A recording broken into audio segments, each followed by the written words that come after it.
الحمد لله الذي هدانا للإسلام وأخرجنا من خير أمة أخرجت للأنام تأمر بالمعروف وتنهى عن الآثام وأشهد أن لا إله إلا الله وحده لا شريك له الملك العلام وأشهد أن محمدا عبده ورسوله عليه من ربنا أفضل الصلوات وأتم السلام وعلى آله وأصحابه ومن على شرعه مستقام أما بعد فالسلام عليكم ورحمة الله تعالى وبركاته.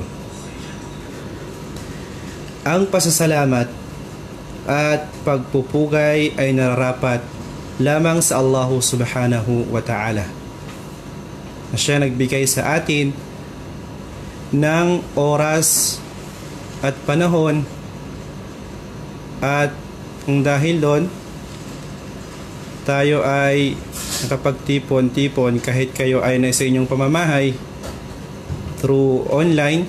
Alhamdulillah, isa po ito sa malaking ni'ma na binigay ng Allah subhanahu wa ta'ala sa atin na marapat pasalamatan ng bawat Muslim ang mga panahon na ibinigay sa atin, at ito ay ating nagamit ayon sa kagustuhan ng Allah subhanahu wa ta'ala sa pamamaraan ng Propeta Muhammad sallallahu alaihi wasallam.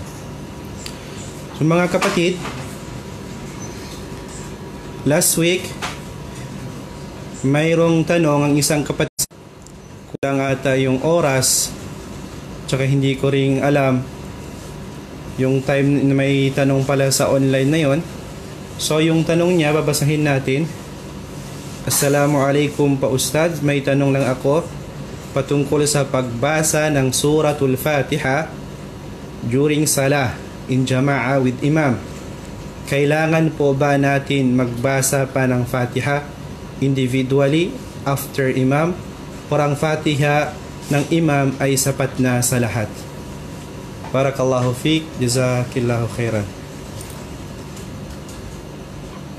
Ang tanong na yan, alhamdulillah,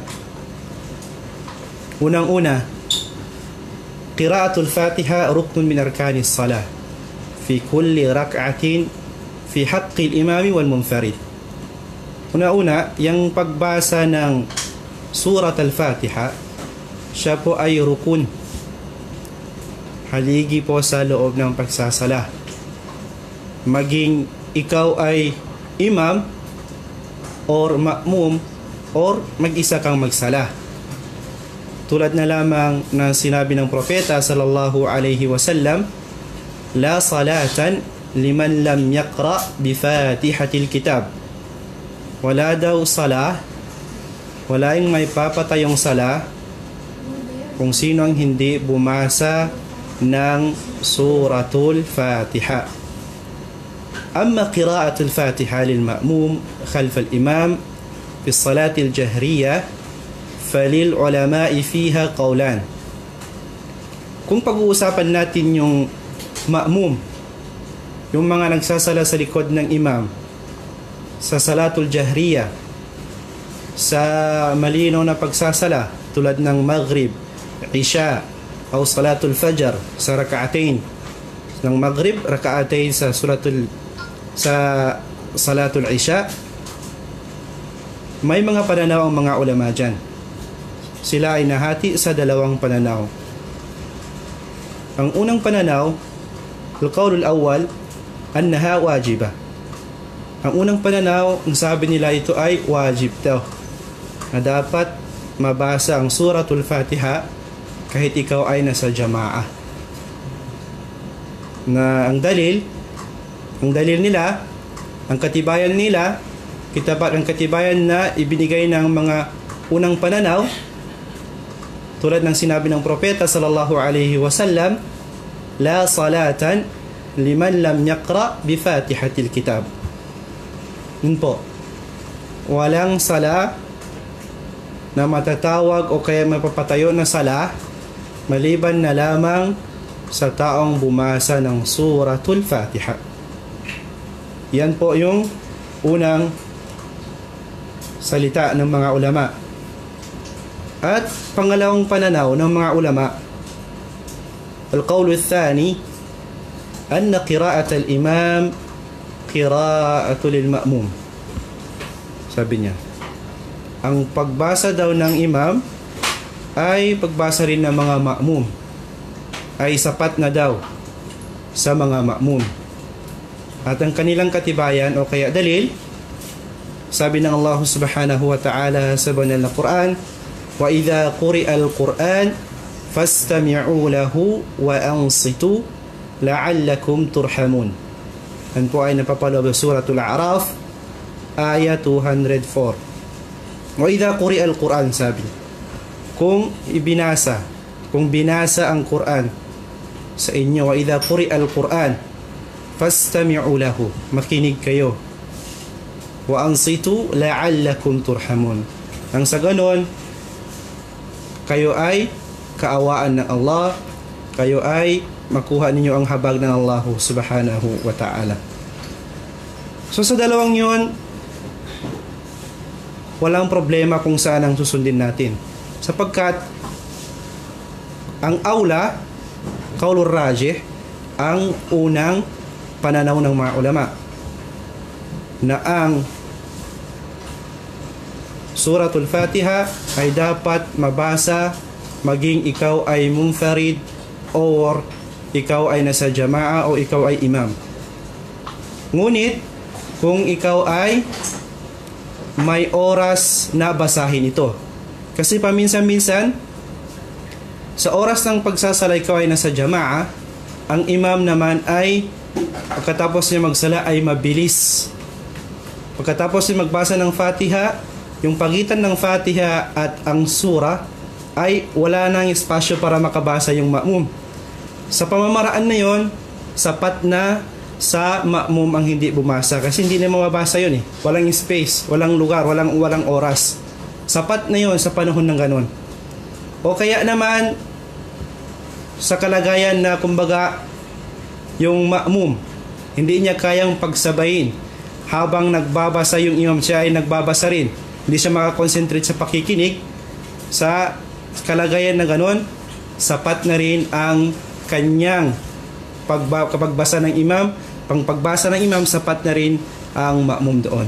So may mga kalagayan. Ngunit ang aula, kung kaya nating makabasa, tayo ay ma'mum, basahin natin ang Suratul Fatiha. Yung po ang pinakamalakas doon. Ang aulang pinakamainam sa dalawang pananaw ng mga ulama ay ang basahin natin ang Suratul Fatiha, maging tayo ay ma'mum man or munfarid. Sa munfarid, walang nag-ikhtilaf ang ulama. Kung ikaw ay nag-iisa, kailangan mo talagang mabasa. Yung ano natin dito, yung topic natin dito, kung ikaw ay ma'mum, ikaw ay nasa jama'a. So ang aula at ang mainam ay basahin natin ito. Barakallahu fikum.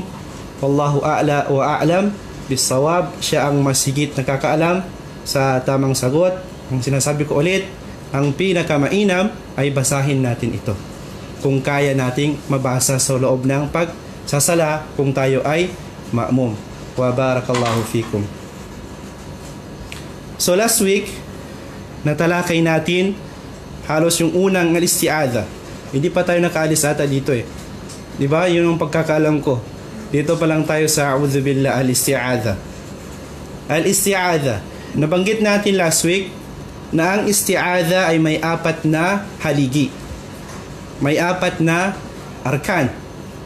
Ang unang haligi nito, al-musta'adhu bihi, ay kung saan, kung kanino tayo nagpapakupkop. Yun ang unang haligi niya. Dapat alam natin kung kanino tayo nagpapakupkop, kung kanino tayo humihingi ng tulong, kung kanino tayo humihingi ng proteksyon. Yun ay ang Allah subhanahu wa ta'ala. Pangalawa sa haligi nito, al-musta'id, ay al-mu'minu alladhi yantiqul isti'adha. Siya yung taong nagbibigkas ng a'udhu billahi minash shaitanir rajim. Yun ang pangalawang haligi nito. At ang pangatlo, al-musta'adhu minhu. Ano ang dahilan? Ito yung pangatlo. Ano ang dahilan bakit ikaw ay nagpapakupkop? Sa dahilanan ikaw ay ayaw mo sa syaitan na satanas na yun. So ikaw ay humihingi ng tulong sa Allah sa kadahilanang sa syaitan na yun. Yun ang pangatlong haligi niya.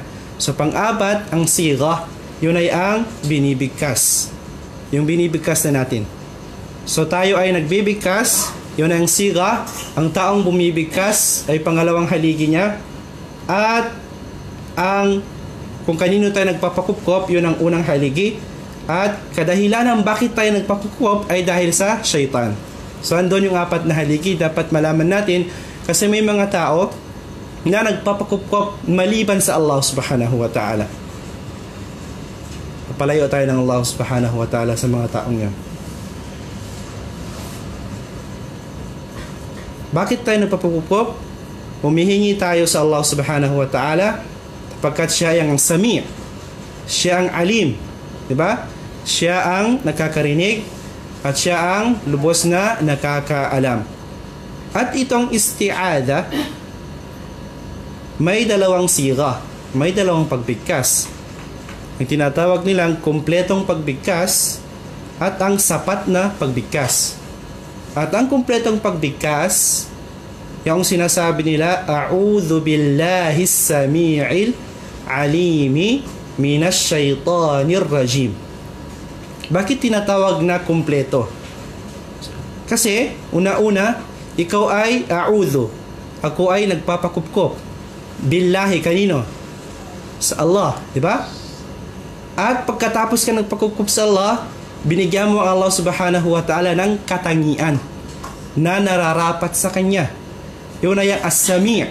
Siya ay lubos na nakakarinig, al-alim, at lubos na nakakaalam. At dahil sa syaitan ar-rajim, binigyan mo rin ng katangian yung syaitan.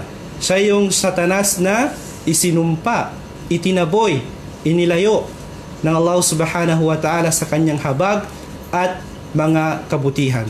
So kaya sabi niya, kumpleto siya. Kumpleto. So yung pangalawa, sapat na. Okay lang.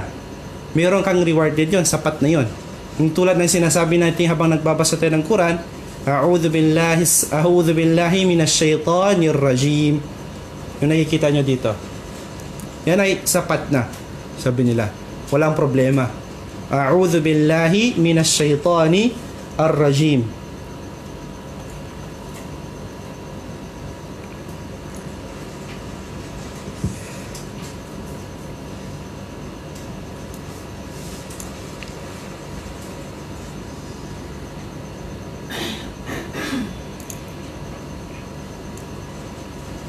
Ito. A'udhu. Yan ang a'udhu. A'udhu ay nanggaling sa kalima a'adha, ya'udhu, a'udhan. Astajiru wa atahassanu. Ay pangalagaan mo ako, meaning yan, o kaya proteksyonan mo ako. Ikaw ay humihingi ng pangangalaga, humihingi ng kanlungan, ikaw ay humihingi ng proteksyon. Yang minang a'udhu, astajiru wa atahassan.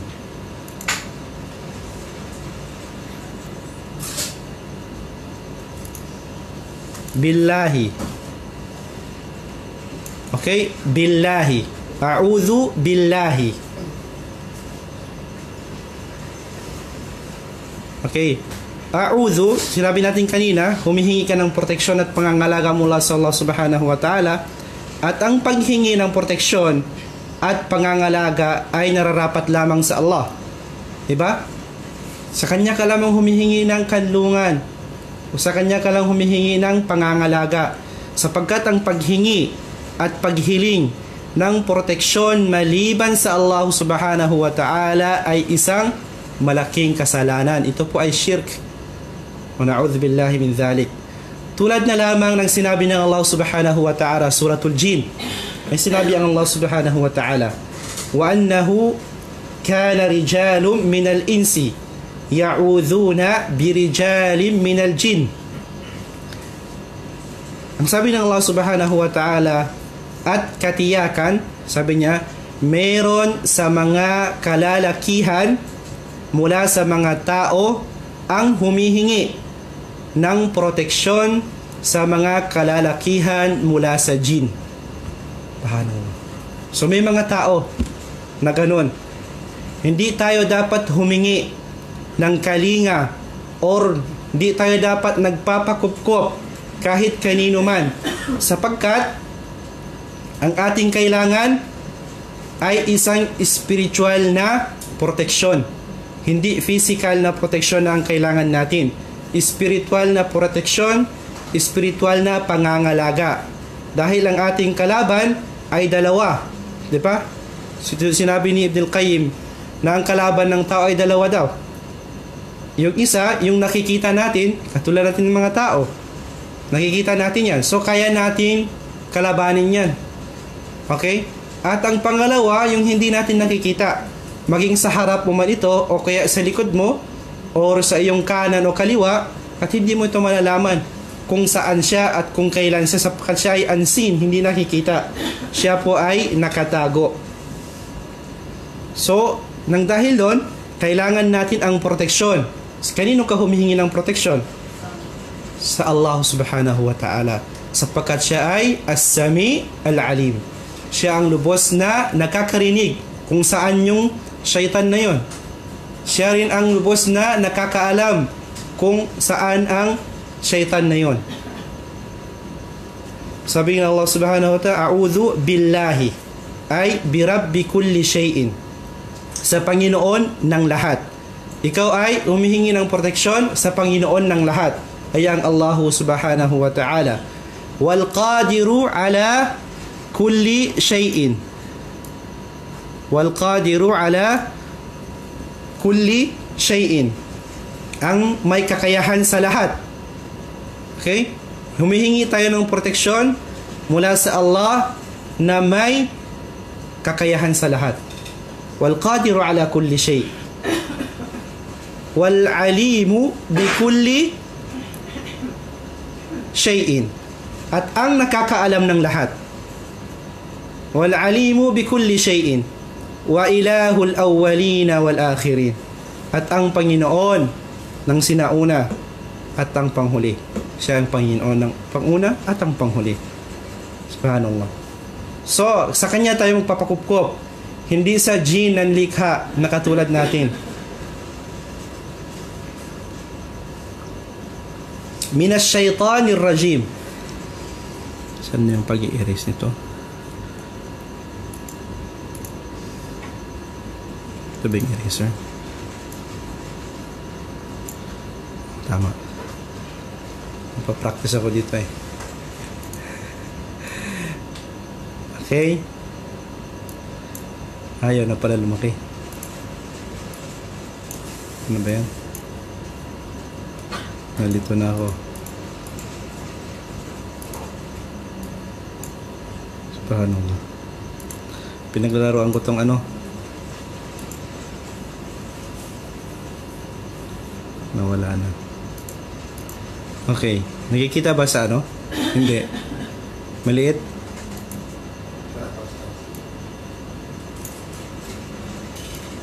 Hindi siya nakikita?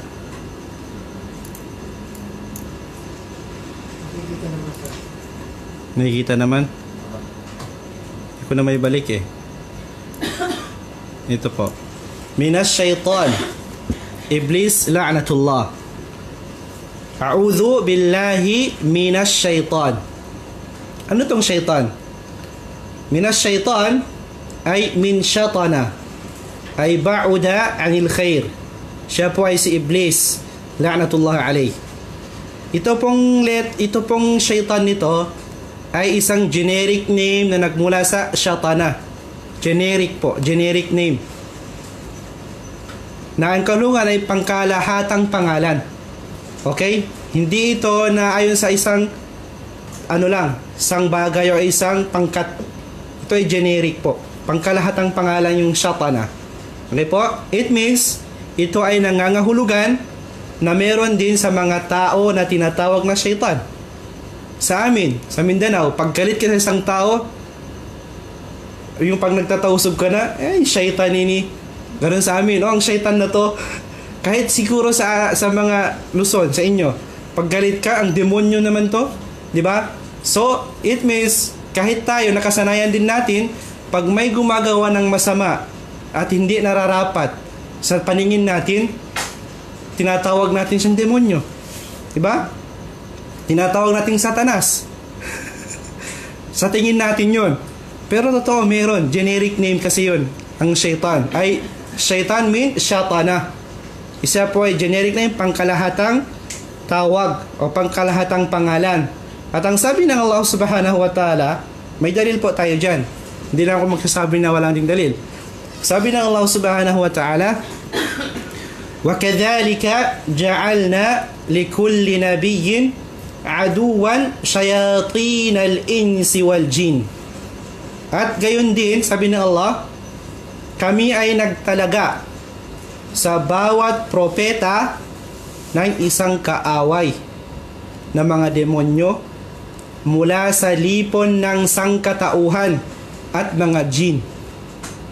So bawat propeta ay binigyan ng Allah subhanahu wa ta'ala ng kalaban na mula sa lipon, kalaban na demonyo o mga masasama mula sa lipon ng mga tao at lipon ng mga jin. وَكَذَلِكَ جَعَلْنَا لِكُلِّ نَبِيٍّ عَدُوًا شَيَاطِينَ الْإِنسِ وَالْجِنِ. Ang tanong, mga kapatid, ang tanong, paano natin ito malalaman? Yung taong syaitan. Kasi yung syaitan na si Iblis, siya po ang pinuno ng mga syaitan. Okay? So alam na natin yan. Hindi natin nakikita, sapagkat hindi natin nakikita. Pero paano yung syaitanul ins? Paano yung tinatawag natin na syaitan na tao? Paano tayo makakaligtas sa kanila? Ano yung mga katangian nila? Upang malang sa ganun, tayo ay makaiwas sa mga taong yun. Diba? Kailangan natin malaman yun. Yung mga katangian na yun. So may mga katangian, tang sabi ng Allah subhanahu wa ta'ala, وَمَنْ يَتَّبِعْ خُطُوَاتِ الشَّيْطَانِ فَإِنَّهُ يَأْمُرُ بِالْفَحْشَاءِ وَالْمُنْكَرِ. At sino man ang sumunod sa mga yapak ni Satanas, kaya syaitan, katotohanan, siya ay nag-aanyaya sa kalaswaan at kasamaan. So kung nakikita nyo, yung mga taong nag-aanyaya sa inyo nang gumagawa ng masama, huwag na kayo magdadalawang isip. Siya ay kabilang sa mga lipon na nabanggit min syaitanil ins, sapagkat niyayaya kanya gumawa ng kasamaan at kalaswaan. Sabi ng Allah, وَمَنْ يَتَّبِعْ خُطُوَاتِ الشَّيْطَانِ فَإِنَّهُ يَأْمُرُ بِالْفَحْشَاءِ وَالْمُنْكَرِ. Okay? At sinabi ni Sheikh Uthaymin rahimahullah, كُلُّ مَنْ يَأْمُرُ بِالسُّوءِ وَالْفَحْشَاءِ وَيَنْهَى عَنِ الصَّلَاحِ وَالْإِسْتِقَامَةِ فَهُوَ شَيْطَانٌ.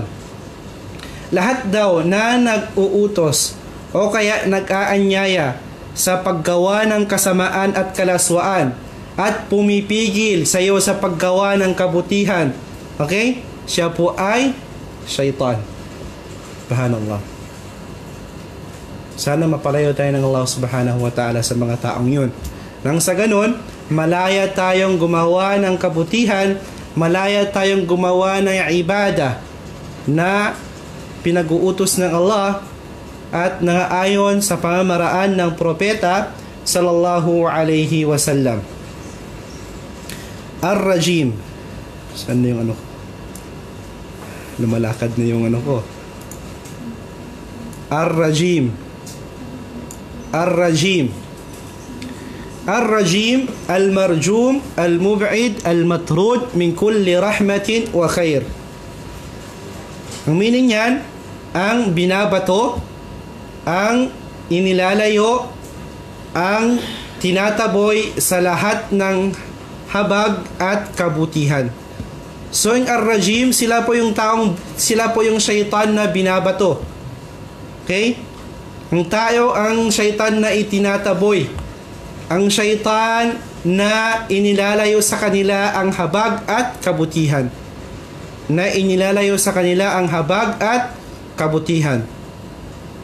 So ang isti'adha, a'udhu billahi minasyaitanir rajim. Ako po ay humihingi ng proteksyon. Pag sabihin mo a'udhu, galing pa yun sa a'adha ya'udhu. So pag ikaw a'udhu, ako po ay humihingi ng proteksyon, humihingi ng kanlungan, humihingi ng pangangalaga billahi, sa Panginoon ng lahat, okay? Sa may kakayahan sa lahat at ang may alam sa lahat at ang Panginoon ng sinauna at panghuli. Kaya napapkop sa Panginoon na yon, ang Allah subhanahu wa ta'ala, na mula sa Iblis la'natullah, mula kay Iblis na isinumpa ng Allah subhanahu wa ta'ala na siya yung binabato, itinataboy, inilalayo ng Allah subhanahu wa ta'ala sa kanya ang lahat ng habag at kabutihan. So yun po yung summarize ng a'udhu billahi minasyaitanir rajim. Ang tanong, may malaking tanong pa. Bakit tayo nagpapakupkop at humihingi ng kalinga sa Allah subhanahu wa ta'ala? Bakit nga ba? Una, tayo ay nagpapakupkop sa Allah subhanahu wa ta'ala nang sa ganon hindi tayo maakit, okay, sa bulong or udyok or panlilin lang ng syaitan. Nang hindi tayo maakit sa mga bulong niya, kasi nagbubulong po yan sila. Binubulungan, waswas. Maging tao man ito. Kaya tinatawag na maraming waswas. Di ba? In syaril waswas, ano sa suratul ano? Falak? Falak po, An-Nas. Suratul Nas. Okay, waswas. Narinig yung waswas, di ba? So, para hindi tayo maakit doon, hindi natin ma-accept yung mga bulong nila o kaya mga paglilindang nila, kailangan natin panggitin yung a'udhu billahi minasyaitanir rajim. At sabi ng Allah subhanahu wa ta'ala sa banal na Quran, wa imma yanzaghannaka, sabi ng Allah, wa imma yanzaghannaka minasyaitani nazghum fasta'idh billah innahu huwas sami'ul alim. At kung may dumatan sa iyo, o Muhammad sallallahu alaihi wasallam, ng masamang bulong. Bulong ba yung waswas? Tagalog ano? Bulong? Masamang bulong o kaya mungkahi mula sa syaitan. Kung ganon, ikaw ay humanap ng pagkalinga ng Allah subhanahu wa ta'ala. Ikaw ay dapat humanap ng proteksyon mula sa Allah subhanahu wa ta'ala. Humanap ka ng kanlungan mula sa Allah subhanahu wa ta'ala, sapagkat ang Allah as-sami al-alim. Okay po? Katotohanan ng Allah as-sami'ul alim. Okay? Kung nagbubulong sa syaitan, kung minsan sabi niya, punta ka doon, mas magandang ganun, manood ka ng ganito, a'udhu billahi minasyaitanir rajim. Kasi waswas yun eh. Sabi niyo, sala Allahu Akbar, sala na, di ba? Sabi ng syaitan, mamaya na. Nagwawaswas yun siya yung syaitan. Mamaya na, mahaba pang oras. Di ba? Kung maano mo yun, ma-feel mo sa sarili mo na ikaw'y binubulungan ng gano'n, mag-isti'adha ka. Wa imma yanzaghannaka minasyaitani nazghum fasta'idh billah. At kung may dumatal sa iyo, Muhammad, ng masamang bulong o kaya mungkahi mula sa syaitan, ikaw ay dapat humanap ng proteksyon. Hanapin mo yung proteksyon. Humingi ka ng proteksyon o kaya pagkalinga, kanlungan mula sa Allah subhanahu wa ta'ala. Sapagkat siya ang nakakaalam. Bakit kami nawaswas ng syaitan na yun? Di ba nangyayari sa atin yun? Haba pa yung oras ng sala, mamaya ka na magsala. Habang paminsan-minsan makakaligtaan mo na yun nang dahil sa waswas ng syaitan. Pangalawa, bakit tayo nagpapakupkop humihingi ng kalinga sa Allah? Tayo ay nagpapakupkop at humihingi ng kalinga mula sa Allah subhanahu wa ta'ala upang mapangalagaan natin ang ating sarili mula sa pagkalimot.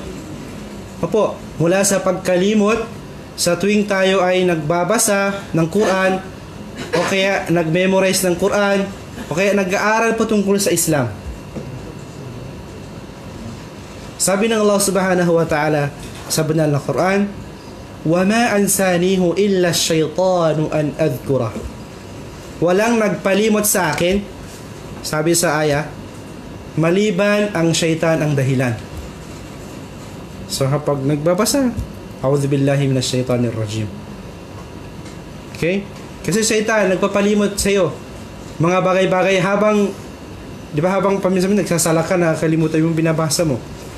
Habang ikaw ay nagbabasa ng Quran, hindi ka nakakonsentrate doon. So kaya pag nagbabasa ka o kaya may memorizing ka, mag-isti'adha ka muna. Nang sa ganun, maproteksyonan ka ng Allah subhanahu wa ta'ala at maisasagawa mo yung gusto mong gawin. Maging gusto mong intindihin yung binabasa mo. Kumbaga ikaw ay nagbabasa ng mga kitab na patungkol sa Islam, o kaya i-memorize mo yung Quran na gusto mong memorizein. Kasi paminsan-minsan kahit matapos yung basahin yan, wala rin pumapasok dito. Diba? Kaya mag-isti'adha tayo. Yan isa sa kahalagaan upang mapalayo tayo sa madaling pagkalimot sa mga bagay-bagay na yon. Pangatlo, tayo ay nagpapakupkop sa Allah, sa dakilang Allah subhanahu wa ta'ala, dahil si Iblis ay nagsabi. Sabi niya, anong sabi ni Iblis? Qala fabi'izzatika la'ughwiyannahum ajma'in. Fabi'izzatika la'ughwiyannahum ajma'in. Ako'y nanunumpa sa inyong kapangyarihan. Sabi niya sa Allah subhanahu wa ta'ala, silang lahat ay aking hahatakin sa pagkaligaw. Si Iblis ang sabi yun. Hahatakin ko, sabi niya, sila lahat sa pagkaligaw. Silang lahat ay hahatakin ko sa pagkaligaw. Qala fabi'izzatika la'ughwiyannahum ajma'in. Ako'y nanunumpa sa inyong kapangyarihan, o Allah. Silang lahat ay aking hahatakin sa pagkaligaw. Subhanallah. Na'udhu billahi min dhalik. Kaya mga kapatid, huwag tayong magtaka kung bakit meron ang naliligaw sa mga tao. Meron sa mga kapatid natin na hindi pa nahidayatan, na nahabagan na Allah. Sila ay nasa pagkaligaw pa rin. Kahit siya ay nagsyahada, ngunit hindi pa rin straight ang kanyang paniniwala. Bakit? Alam ba natin kung bakit? At kung sino ang hindi ililigaw ng syaitan? Isa lang hindi niya iligaw. Illa, sabi niya, ibadaka minhumul mukhlasin. Maliban na lamang na taos puso, okay, dalisay ang pagsamba nila sa iyo. So yung mga taong may ikhlas sa pagsamba sa Allah subhanahu wa ta'ala, hindi sila maliligaw ng syaitan, sapagkat dalisay ang kanilang puso, dalisay ang kanilang pagsamba sa Allah subhanahu wa ta'ala. May katanungan pa, saan natin marapat panggitin ang isti'adha? Saan? Sa mga anong lugar? Sa mga anong kalagayan na marapat natin banggitin ito, ang isti'adhang ito? Unang-una, marapat na banggitin inda tilawatil Quran.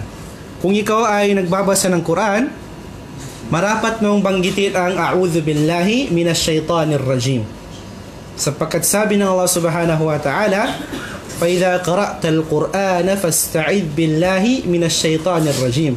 Kung ikaw ay magbasa ng Quran, okay po, kung ikaw magbasa ng Quran, فَاسْتَعِذْ بِاللَّهِ. Okay, humingi ka ng kalinga mula sa Allah subhanahu wa ta'ala, sa syaitan na, sa satanas na, sa demonyo na itinaboy, sa demonyo na isinumpa ng Allah subhanahu wa ta'ala. Pangalawa, inda shiddatil ghadab. Kung ikaw ay nagagalit, pag nasobrahan na yung galit mo, marapat ka mag-isti'adha, mga kapatid. Di ba? Yun isa sa mga adab pag ikaw ay nagagalit. Di ba? Di ba may isang sahaba ang sabi sa Propeta sallallahu alaihi wasallam, "Ausini ya Rasulullah." Okay? Humihingi siya ng aral sa propeta. Sabi ng propeta, "La taghdab, la taghdab." So may mga binigay ang mga ulama na marapat gawin kung ikaw ay nagagalit, na dapat ang una doon ay mag-isti'adha ka. Maliban pa doon, yung mag-wudu ka, o kaya pag ikaw ay nagagalit habang nakatayo ka, umupo ka, ba? Nakuha ninyo sa pag-aaral ninyo, o kaya pag ikaw ay nakaupo, humiga ka, marapat gawin nyo. Nung una, mag-isti'adha ka. Mag-isti'adha ka. Kung ikaw ay sobra ng galit mo, maging magalit ka man sa asawa mo, o kaya sa mga anak mo. Diba? Lalo-lalo tayong mga magulang, hindi dapat pag magalit tayo tapos ano yung lumalabas sa ating bibig, yung sasalita tayo ng masama sa anak, mahirap yun. Kasi tatanggapin ng Allah subhanahu wa ta'ala yung lumalabas sa ating bibig. Ba? Sana kapag magalit ka, sabi mo maging hafid ka sana. Diba? O kaya maging imam ka. O kaya maging ustad ka. Hindi yun ano-anong lumabas, mamatay ka na. Diba? May mga magulang na gano'n. A'udzubillahi min haula. Magpakalayo tayo sa mga taong gano'n. Humihingi tayo ng protection na hindi tayo mapabilang sa mga taong gano'n. Sabi mo maging imam ka sana, maging ustad ka sana. Hindi yun kung ano-anong lumalabas sa ating bibig. Pangatlo, na marapat natin banggitin ang isti'adha, inda dukhulil khala. Pag tayo pumapasok sa toilet o CR, di ba may dua tayong binabanggit? Anong dua? Sino naka-memorize? Khalid, memorize mo pa? Allahumma inni, ano ba yan? Ganun ba yan? A'udhu bika minal khubthi wal khaba'ith. Diba? Tayo ay humihingi ng proteksyon sa Allah subhanahu wa ta'ala mula sa syaitan na lalaki at syaitan na babae.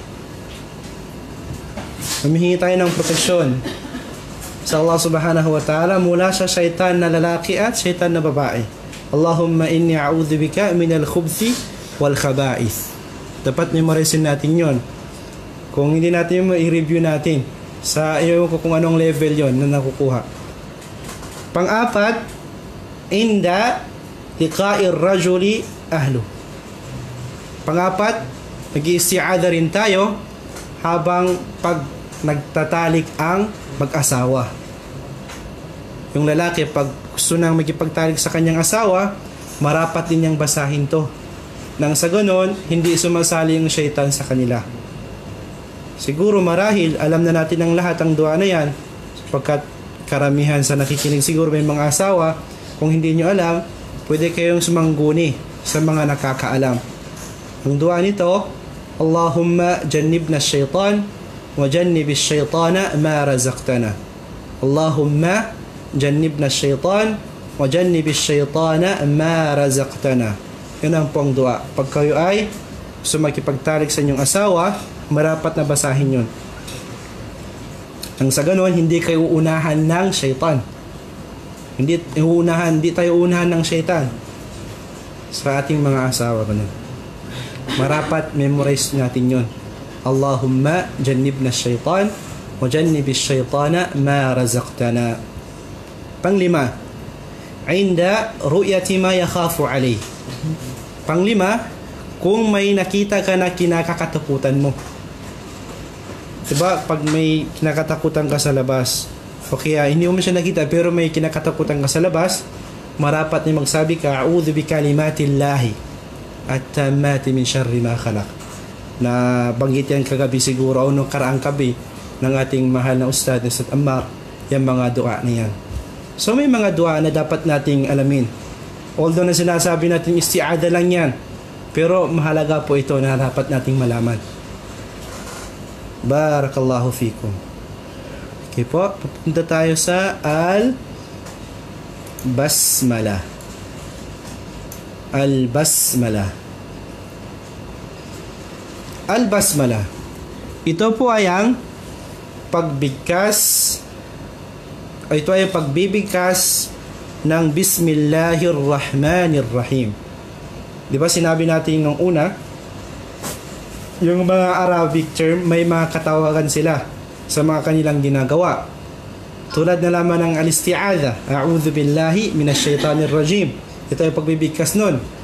At ito naman ay ang basmala, ay ang pagbibigkas ng Bismillahirrahmanirrahim. Okay po? Bismillahirrahmanirrahim. So may tanong dito. Kasi parang gusto kong ipahiwatig to eh. Kasi kung makikita natin, ano bang pagkakaiba ng basmala sa tasmiyah? Kung naalala nyo, kung habang nag-aaral kayo, sabi niya, sa wudu, kailangan ang tasmiyah. Kapag nag-wudu ka, kailangan ng bismillah, di ba? Tasmiyah. Pero hindi nakalagay doon basmala. Nakalagay doon tasmiyah. Okay, kapag ikaw ay kumakain, tasmiyah kailangan doon. Bismillah. So may pagkakaiba yung basmala sa tasmiyah. Ang basmala, yung pagbigkas mo ng buo. Bismillahirrahmanirrahim. Yang tinatawag na basmala. At ang tasmiyah naman, ay ang pagbigkas mo lamang ng Bismillah. Yan ang tinatawag na at tasmiyah. Tasmiyah ang tawag dyan. Okay po. Ano na yun, Khalid? Anong tawag doon? At tasmiyah wal basmala.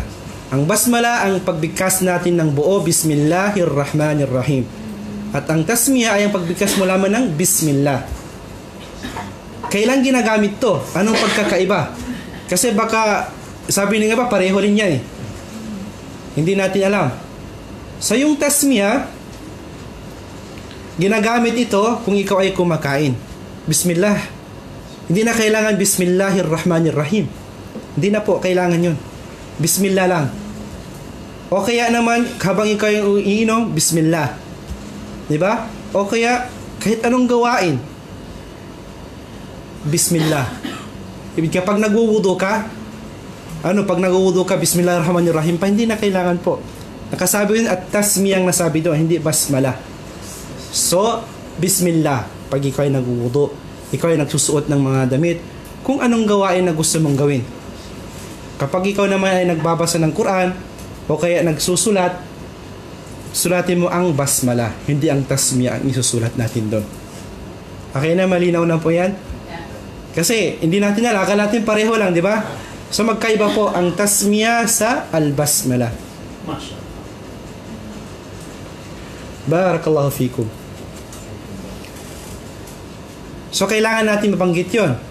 Sapagkat sabi ng propeta sallallahu alaihi wasallam, although ang hadis na to ay na hindi nagkaisa yung ulama sa pagkalakas ang hadis na to, kullu dhibalin lam yubda fihi bismillah fahuwa aqta'u abtar. Lahat ng mahalagang gawain na hindi ka magbibismillah, ang lahat ng gawain na yun ay walang baraka. So, sa lahat ng gawain natin, although na ang ulama ay hindi nagkaisa sa lakas ng hadith na yun, tanungin lang natin ng isang ustad natin na Sheikh Misbar kung anong pananong ng mga ulama dito. So, kailangan pa rin natin sabihin nun. Ideal na magtasmiya ka or magbasmala. So, kailangan natin alam yung dalawang yun. Ba? May mga dalil kung bakit tasmiya lang kapag kumakain ka. Kasi sinabi ng Allah subhanahu wa ta'ala sa dalil na yun, kapag ikaw ay sabi niya, wala ta'kulu mimma lam yudhkar ismullah.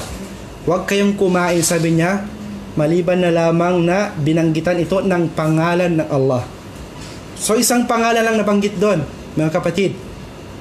Huwag kayong kumain, okay? Wala ta'kulu mimma lam yudhkar ismullah. Hindi sabi niya mimma lam yudhkar asma Allah. Isang pangalan lang, Allah. Kasi pag sabi mo Bismillahirrahmanirrahim, tatlong pangalan na yon, di ba? Sabi niya, huwag kang kumain ng mga pagkain na hindi binanggit ang pangalan ng Allah. So yung ating dalil. Kaya sinabi din ng mga tasmiyah, isa lang. Hindi asma, isim, ismullah. Diba po? So yun ang mga dalil ng mga ulama. At may mga pananaw sila dito. Barakallahu fikum. Ang ibang tanong na naman.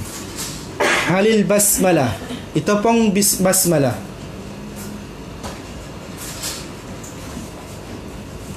Ayatun min suratil Fatiha. Ito sabi niya ang basmala na to. Ay aya ba siya ng Fatiha?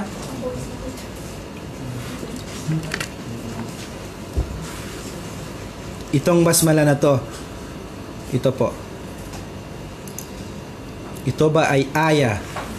Ito ba ay aya na mula sa suratul Fatiha o hindi? Ittafaqa al-ulama ala anna al-basmalata juz'un min suratin Namal. Okay? Yang unang pananaw ng mga ulama, ang mga ulama ay nagkaisa na yung basmala na sa suratul Namal ay aya. Alam niyo suratul Namal, di ba? May bismillah doon sa suratul Namal na dalawa. So sa gitna nun, innahu min Sulaiman wa innahu bismillahirrahmanirrahim. Nang siya ay nagpadala ng sulat sa isang reyna, okay, na nakita ng hudhud, yung isang isang kapuluan doon na hindi na sila ay sumasamba sa araw. Okay? So siya ay nagpadala ng sulat doon. So nakasulat niya doon, innahu min Sulaiman wa innahu bismillahirrahmanirrahim. So yung bismillahirrahmanirrahim, nagkaisa ang mga ulama doon. Na yun ay kabilang sa juz'un min suratin Namal. Kabilang sabi niya sa suratul Namal. Isang aya siya doon. Okay po, kabilang siya doon. Ngunit sila po ay nagkakaiba sa surat sa Fatiha na yun. Okay po? Ra'a Syafi'iyya, okay, anna al-basmalata ayatun min suratil Fatiha wa min kulli surah. Ang pananaw ng isang scholar na si Syafi'i rahimahullah, na ang basmala daw, okay, yung bismillahirrahmanirrahim nakikita nyo sa mushaf, kung bubuksan natin surat al-Fatiha, siya daw po ay aya, isang verse na nabibilang sa suratul Fatiha at lahat ng surah. Yun ang pananaw niya. So pananaw po yan ng mga ulama, sapagkat meron tayong 4 na mu'tabara, imam, na kailangan natin, pwede nating sundin. Ang 4 na yon, marahil ay alam yung madhab na madahibul arba'a, na pwede nating sundin kahit sino man sa kanila. Sabi niya, annal basmalata ayatun min suratil Fatiha wa min kulli surah. Ang basmala daw ay aya, verse, kabilang sa suratul Fatiha at sa lahat ng surah, maliban na lamang sa suratul Al-Bara'a, sapagkat ang suratul Tawbah ay wala pong basmala. So sa tingin nyo, ilang bismillah meron sa loob ng Quran? 100? 115. Bakit 115, Khalid? Dalawa po doon sa surat naman. Dalawa surat na, wala naman sa suratul Tawbah. So 114 din po yung bismillahirrahmanirrahim. Diba? Kasi wala naman sa Tawbah, diba? So double yung sa isa. Nabanggit yung kalimat na yun, ha? At sinabi ni Imam Malik, ra'yul Malikiyya, anna al-basmalata laysat ayah min al-Fatiha wala min ayyi suratin ukhra. Ang pananaw naman ni Imam Malik rahimahullah, ang bismillah daw, ang basmala daw, sabi nating basmala para masanay tayo, okay? Basmala, isti'adha, tasmiya, tahmid, hawqala, marami pong mga term na ginagamit. Ito ba ay hindi daw, sabi niya, kabilang na aya sa suratul Fatiha at ibang mga surah. So opposite siya ng unang pananaw. Siya po ay opposite ng unang pananaw. At ang pangatlong pananaw naman, Ra'yul Ahnaf, sabi niya, annal basmalata ayatun mustaqillah. Ang basmala daw po ay ano yung mustaqil? Siya po ay ayah, mustaqillah. Siya po ay nag-iisang ayah. Surat al-Fatiha na min al-Quran, anzalat litabarruk biha. Siya po ay ipinadala upang magbigay ng barakah, upang makakuha tayo ng barakah. Walil fasli baynas suwar, at upang mapag-iba natin ang sura sa ibang sura. Diba? Upang hindi natin mapagsabay ang mga sura. Lil fasli, para maging ano nila ito, para maging wall, kumbaga, sa pagitan ng sura. Una, lil barakah. Pangalawa, upang maging harang sa bawat sura. Opo. Parang division ng bawat sura. So kahit ganun pa man, ang pananaw pa naman ng lahat na yon, ang Suratul Fatiha ay 7 aya pa rin. Kahit sinabi ng isa ang Bismillah ay kabilang doon, at ang sabi ng aba ay hindi, 7 pa rin. Titingnan natin.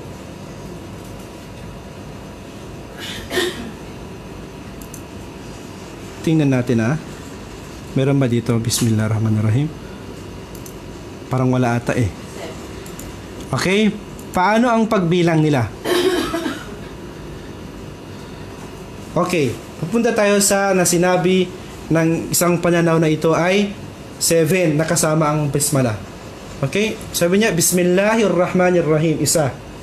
Alhamdulillahi Rabbil Alamin, Ar-Rahmanirrahim, Maliki Yawmiddin, Iyyaka na'budu wa iyyaka nasta'in, Ihdinas siratal mustaqim, Siratal ladzina an'amta 'alaihim ghairil maghdubi 'alaihim waladdallin. 7 pa rin. Sinabi niya. 7 pa rin. Okay po?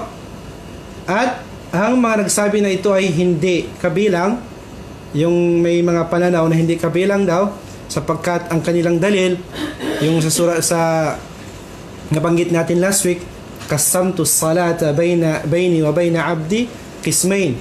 Hinati ko, sabi niya, ang sala, yung Suratul Fatiha, pagitan ko at ang pagitan ng aking alipin, sabi ng Allah, sa dalawang hati, dalawang bahagi. Okay? Idha qala al-abdu alhamdulillah, siya nagsimula sa alhamdulillah. Kaya sinabi nila hindi kasama yung basmala. Yun ang kanilang dalil, na malakas na dalil. Paano nila binilang to? Bakit naging 7 rin? Nakakalito, di ba? Kasi magiging, kung isipin natin, 6 na lang kasi inalis yung bismillah. Hindi, 7 pa rin siya. Sabi niya, Alhamdulillahi Rabbil Alamin, isa po. Ar-Rahmanir-Rahim, 2. Maliki Yawmiddin, Iyyaka na'budu wa iyyaka nasta'in. Ilan na yan? 4. Ihdinas siratal mustaqim, Siratal ladzina an'amta 'alaihim. 5 yan. Tapos ghairil maghdubi 'alaihim waladdallin. Ang pang-7 nila, ghairil maghdubi 'alaihim. Yan ang kanilang pang-7. Okay na? Halit, sa ghairi sila nagsasabi na pang-7. Ghairil maghdubi 'alaihim waladdallin. Kasama niyan. Waladdallin, amin. Sa pang-7 sila pero may malaking tanong, kung titinan yung mushaf ninyo, bakit kaya sa mushaf na nakalagay sa atin number 1 yung yung bismillah? Kung may mga mushaf kayo, check nyo sa mushaf ninyo, may Quran ba kayo dyan sa tabi nyo, kayo mga nanonood? Di ba mayroon number 1 yung nakasulat sa Fatiha? Number 1 wala. Sa basmala meron? Meron? Kung sasabihin natin yung qaulur rajih, yung malakas na dalil ay yung hindi kasama yung basmala, bakit kaya? Ha? Di ba meron, di ba? Kasi sa jumhurul qurra, tingnan natin sa jumhurul qurra, karamihan sa mga qurra, yung mga nagbabasa, ang Fatiha ay ibinilang nila. Ang basmala pala ay binilang nila na sa Fatiha. Sa fuqaha, magkaiba po yung qurra sa fuqaha. Ano po? Ang qurra, yung mga tao nagbabasa. yung magaling sa pagbasa ng Quran, yung mga qira'atus sab'a. Okay, qurra'us sab'a. Yung mga 7 na uri ng pagbabasa. Okay? May 7 uri yan. Sa kanila, sa jumhur, karamihan. Sa amin jumhur, ang karamihan, majority. Sa kanila, ang basmala ay kabilang sa suratul Fatiha. At ang jumhurul fuqaha, yung imma al-arba'a, yung karamihan sa kanila, na ang basmala ay hindi kabilang. So, nag-contradict. Diba? So, kung tingnan natin yung mushaf ay 1. So, yan po ang dahilan. Sabi ng mga ulama, isa sa mga dahilan, dahil yan, magkakaiba sila. Ang contradict nila, ang jumhurul qurra, ang sabi, ang basmala ay kabilang sa Fatiha. Kaya number 1 na kasulat dyan, rakam 1. Kasi kung sabihin natin hindi siya, bakit nakalagay doon? Kung susundin natin yung jumhurul fuqaha.